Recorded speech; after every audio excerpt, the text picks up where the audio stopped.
Þetta er verkefni 8 í Excel, síða 2, tímafjöldi. Ég er búin að skrifa mánudagur í A2 og afrita niður. Er með innbyggða lista, þið eigið að vera það líka ef þið hafið gert fyrri verkefni. En hérna er mynd af því hvernig þið getur búið til innbyggða lista. Ég er líka búin að skrifa inn þessar tölur og bara þarf að athuga að það sé tvípunktur hér á milli, þá skynjar Excel að þetta er tími.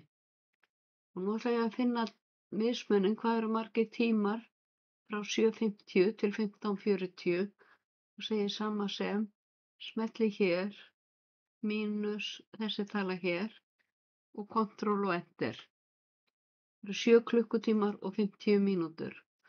Og ég afrita þetta niður og nú ætla ég að leggja saman tímafjöldan og smelli ég hérna á sömmuhnappinn og fæ 12 klukkutíma og 50 mínútur. Það er vegna þess að það er ekki rétt talnasnið og eins og sést í bókinni að þá þurfum við að hafa ákveðið talnasnið ef fjöldi tíma fer yfir 24 klukkustundir eða 1 sólarhring.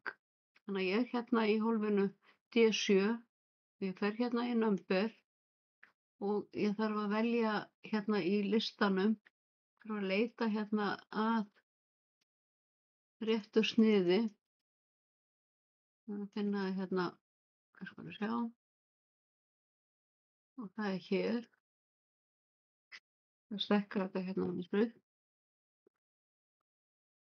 Sjáðu svona hotklófið utan um háið og svo tvípunktur, MM, tvípunktur og SS. Sjáðu það hérna líka.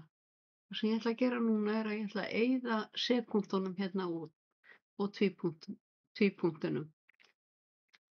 Þannig að þá kemur þetta svona. Það er hér og 36 klukkutímar og 50 mínútur. Og OK. Og þá passar það. Þannig að það sem þurfum við að athuga er að það sé rétt talnasnið á hólfinu þegar ég leggir saman fjölda tíma sem fara yfir 1 sólarhring og ég ætla að vista.